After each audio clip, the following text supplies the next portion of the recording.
Hello aspirants, welcome to GDC English YouTube channel. I hope you are too busy with your competitive exam preparation. So that's great. So continue that spirit and always believe in yourself. And simple thing, if you want to win the war, you have to be in the war. So without efforts, without sacrifices, without some extra efforts, you unable to win the war.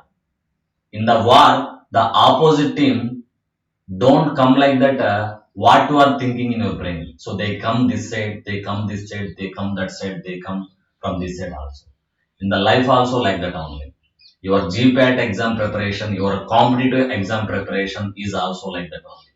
So be conscious, believe in yourself, and always confident about yourself.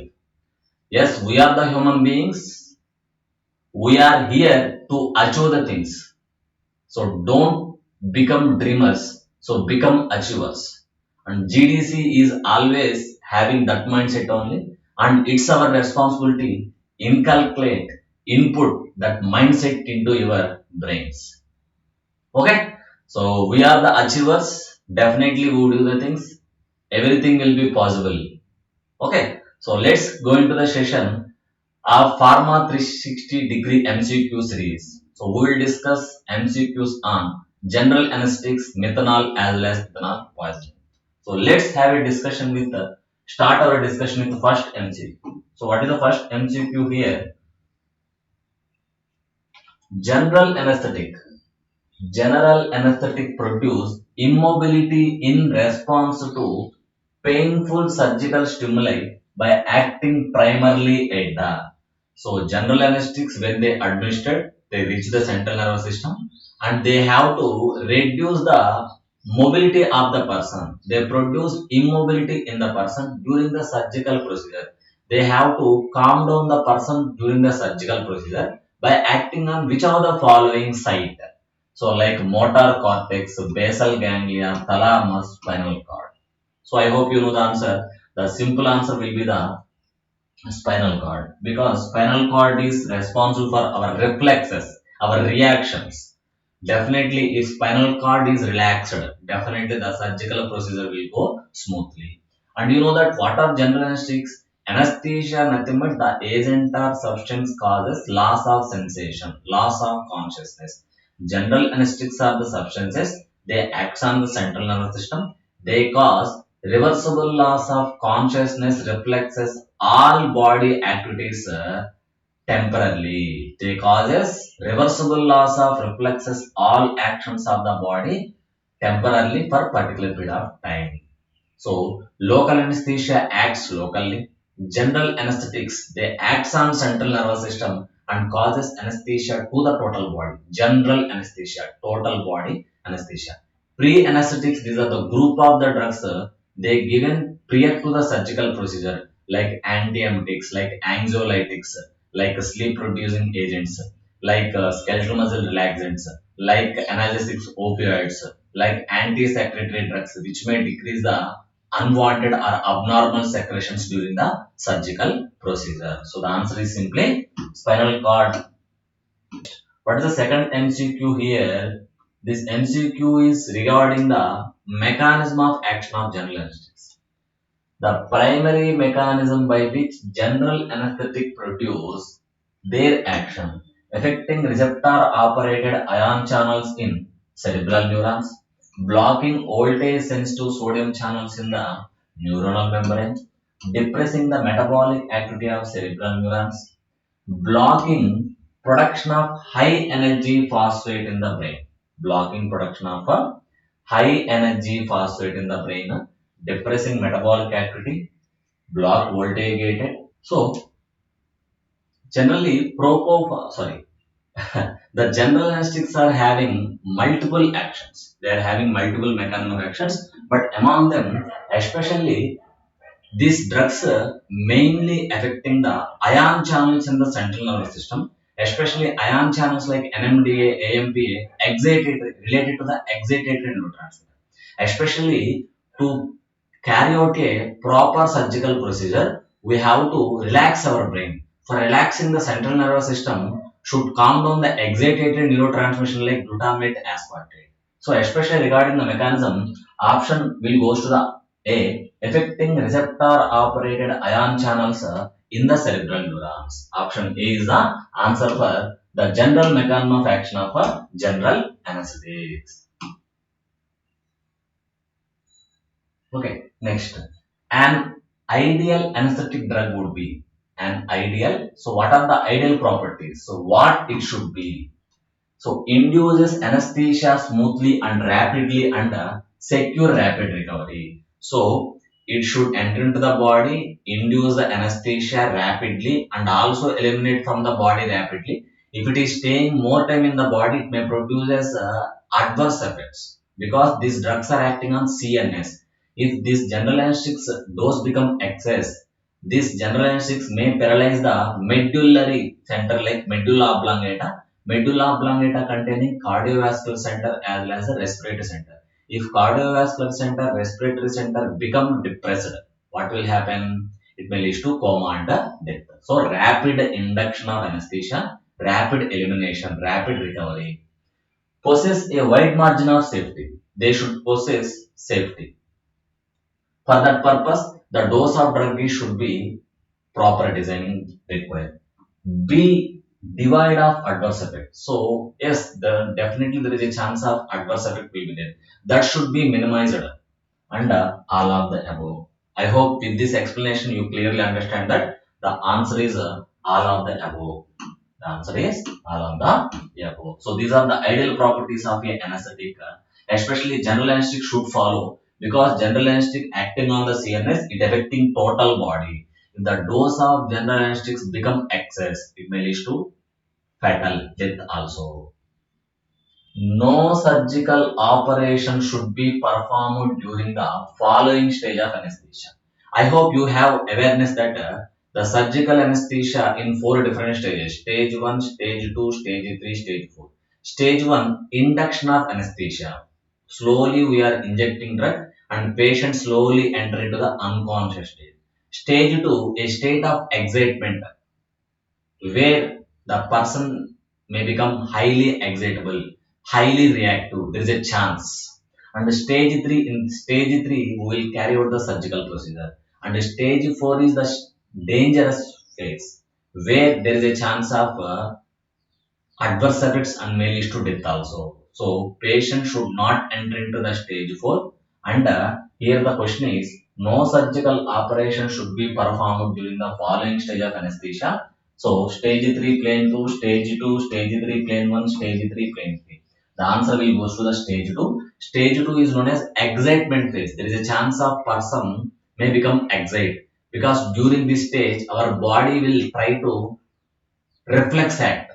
Body will try to show its action in the reflex mechanism. It will try to may increase the heart function, lung function, try to increase the muscle function.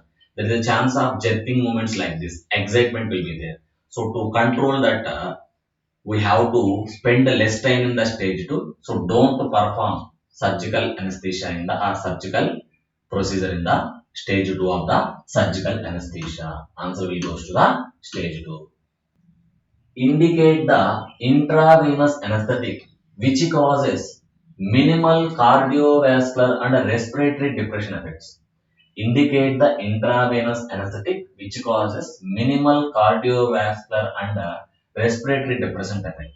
So propofol, thiopental, etomidate, midazolam. So generally, general anesthetics are the drugs they acting on the central nervous system. So by acting on central nervous system, definitely they may affect the cardiovascular system as well as the respiratory system.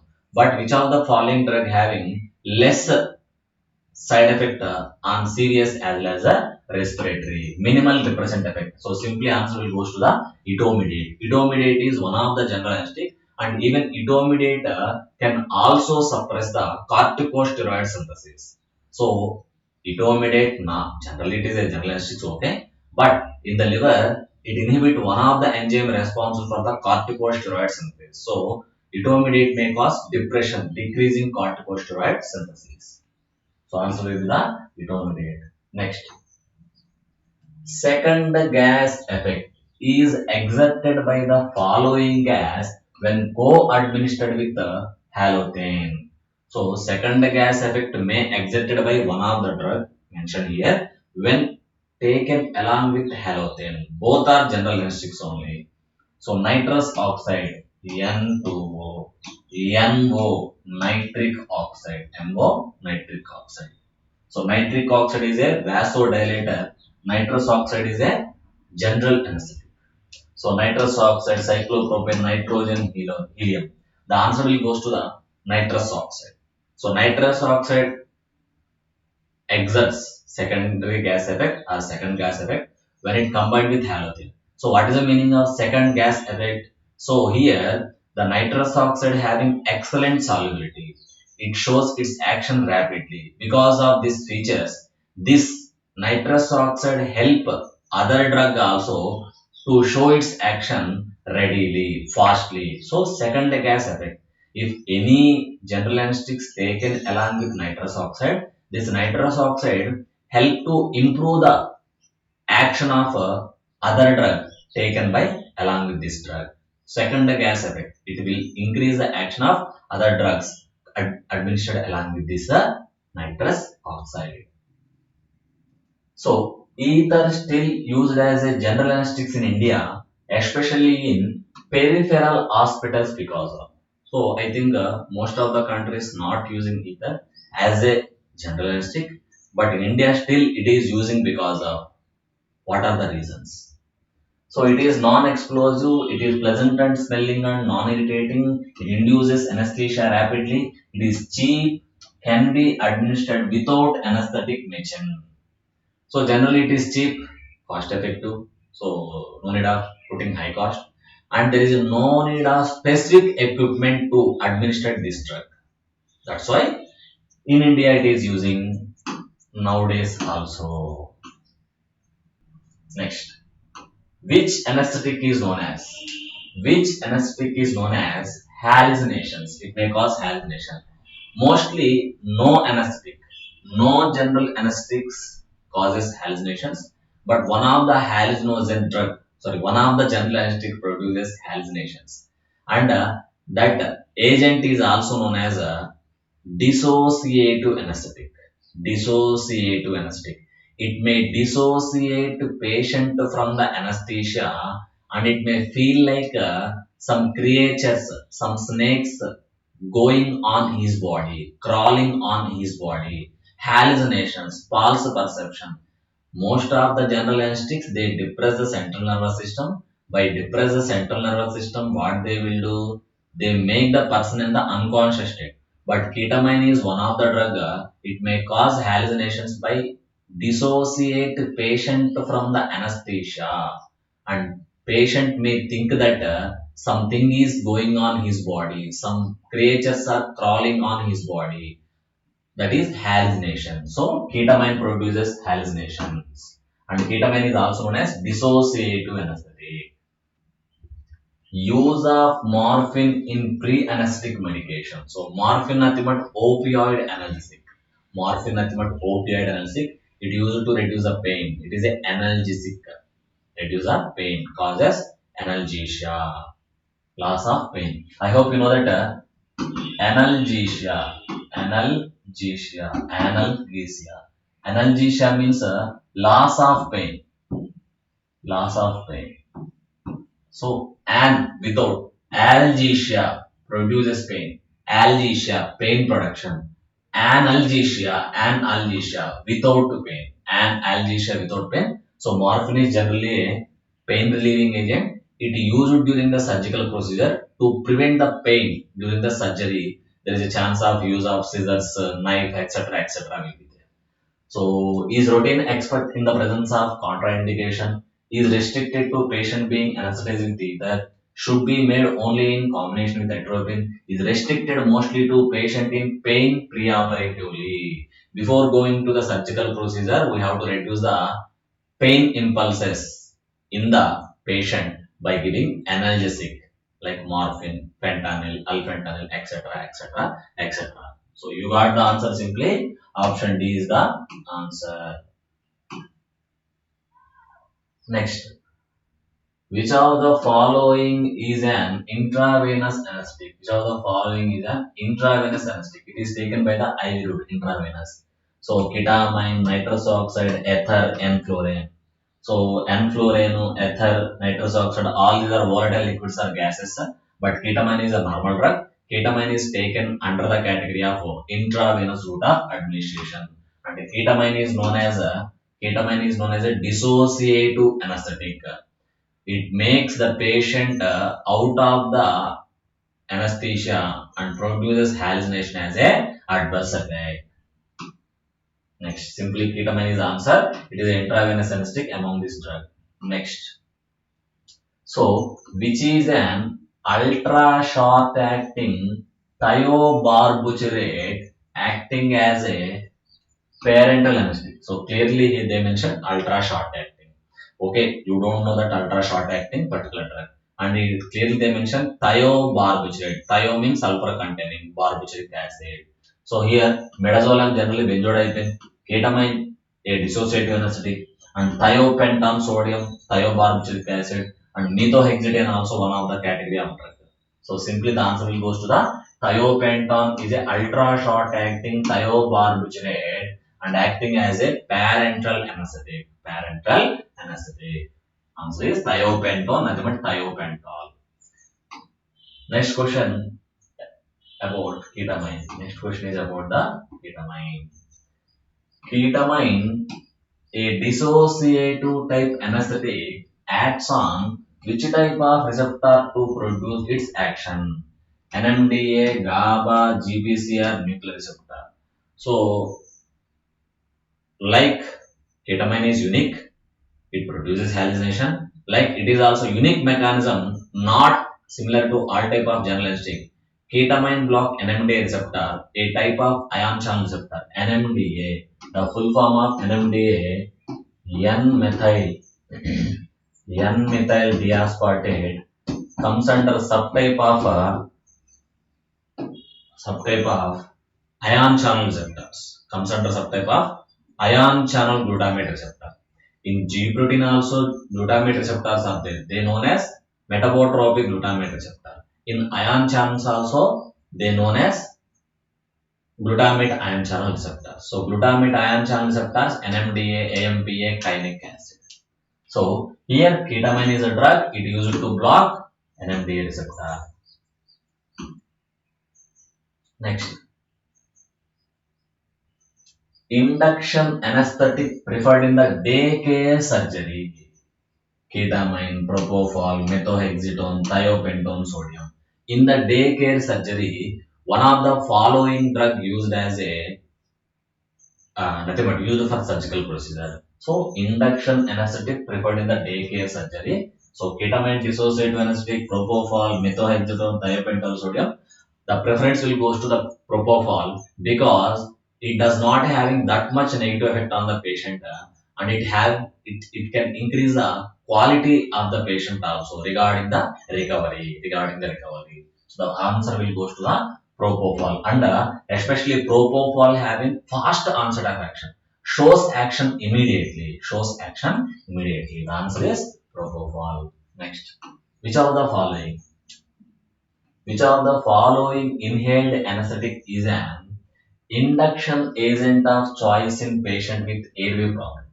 Which of the following inhaled anesthetic is an induction agent of choice in patient with airway problems? Already patient is suffering with airway problems like maybe COPD, asthma, etc. related airway disease. So among this, which drug preferred? Like desflurane, nitrous oxide, halothane, none of them. Answer will goes to the halothane because halothane having relaxant effect on the bronchial smooth muscle, so it does not irritate the bronchial smooth muscle. It does not cause asthma as well as other airway diseases. So preferred drug will go to the halothane in person suffering from asthma or lung related diseases or disorders. The answer is simply it goes to the halothane. Which of the following intravenous anesthetic has anti-emetic activity? So like thiopental, propofol, ketamine, fentanyl. Generally, answer will go to the propofol. Propofol, generally if you observe, If a drug acting on the CNS, definitely it trigger chemoreceptor trigger zone. It may produce nausea and vomiting. But propofol is a drug. Propofol also enter into the central nervous system. But propofol is a anti-emetic. It does not cause nausea as well as vomiting. This is the advantage for this drug. Generally, a drug acting on the central nervous system may produce nausea, vomiting. May produce nausea and vomiting. But propofol does not produce nausea, vomiting, but itself is an anti-emetic. This is the advantage of this drug. So, no need of administration of anti-emetic along with propofol. Propofol itself anti-emetic. So, answer will goes to the propofol. Which enzyme is responsible for fermentation of sugar to alcohol? Fermentase, zymase, ligase, alcohol degenerase. So this is a normal question, simple question. I hope you know the answer. Generally, that is a zymase. So during the fermentation process, this reaction will take place. For that purpose, zymase will help in conversion of sugar to alcohol. I hope you know the answer. That is a simple. Next, chronic use of ethanol. Chronic use of ethanol is reported to increase alcohol dehydrogenase, aldehyde dehydrogenase, microsomal ethanol oxidizing system activity, monoamine oxidase. So I hope you know the answer. Generally, chronic use of ethanol, addiction to the ethanol, increases CYP enzyme levels in the liver. Especially, it increases CYP2E1 enzyme. CYP2E1 enzyme. So the answer is increases microsomal ethanol oxidizing system activity. So chronic use of ethanol increases liver metabolic enzymes, nothing but CYP enzymes. Answer is the option C. Drugs used in alcohol withdrawal during maintenance phase are all except. So the person already addicted to alcohol, but he want to withdraw from the alcohol addiction, but it should not be done immediately. So till today he having habituation of alcohol, nothing but till yesterday he having the addiction of alcohol, he addicted to alcohol, but today he didn't take the alcohol. So daily he taking alcohol into the body, his body physically, psychologically prepared. But suddenly if he stopped taking alcohol, the body physiologically, psychologically disturbed and produces withdrawal symptoms like nervousness, sweating, hesitation, tension, worriness, change in the body physiology. So for that purpose, don't go for a sudden withdrawal. So slowly we have to withdraw the alcohol. If sudden withdrawal from the alcohol may produces alcohol withdrawal symptoms. To control that alcohol withdrawal symptoms, one of the following drugs are used. Sorry, all these drugs are used except that exception will goes to the naloxone. Exception will goes to the naloxone. Naloxone, naltrexone, both are opioid antagonists. They helps in the treatment of they helps in the opioid overdose. They reduce the opioid overdose by blocking actions of opioids on the opioid receptor. So naltrexone, opioid antagonist, naloxone, opioid antagonist, and acamprosate helps in the treatment of alcohol withdrawal symptoms, and disulfiram, an antidote for overdose of alcohol or ethanol poisoning. So naloxone not used for to control withdrawal symptoms of alcohol. And naloxone generally used to reverse opioid overdose. Following agent are administered in the methanol poisoning except disulfiram, fomepizole, folic acid, ethanol. So answer is disulfiram. Disulfiram is a generally antidote for overdose of ethanol poisoning. Overdose of ethanol poisoning. So fomepizole, folic acid, ethanol. These are the substitutes for the methanol poisoning. So excess methanol in the body, poisoning of methanol, and methanol may convert to formic acid. That formic acid is a dangerous for the nervous system as well as optic system, eye. So the answer is simply disulfiram. Next, ethanol is used in methanol poisoning because ethanol used in the methanol poisoning or methanol overdose. Why? Because antagonize the action of methanol, stimulate the metabolism of methanol and reduces its blood level, inhibit the metabolism of methanol and generation of toxic metabolite, replenishes the folate stores depleted by methanol. So, inhibit the metabolism of methanol and the generation of toxic metabolite. Ethanol competitively inhibit the enzyme responsible for conversion of methanol to its toxic metabolite and prevent the formation of toxic metabolites of methanol and reduces the effect of toxic metabolites in the body. Reduces the effect of toxic metabolites in the body. Okay, the answer is simply option C. Option C is the answer. Okay, so this is regarding today our discussion of a 20 MCQs on general anesthetics and ethanol as well as methanol poisoning. So continue your efforts, whatever it may be. You know that definitely it will take time for success. It may be 1 year, 2 year, 3 year, 4 year, 5 year. Depend on yourself, depend on your goal also. So competitive exam, some IAS, some etc. etc. But still you are in the race. Years are passing, but still you are in the race means self-analyze yourself. Okay, self-analyze yourself, believe in yourself, go forward. The things ready to grant for you. All the best.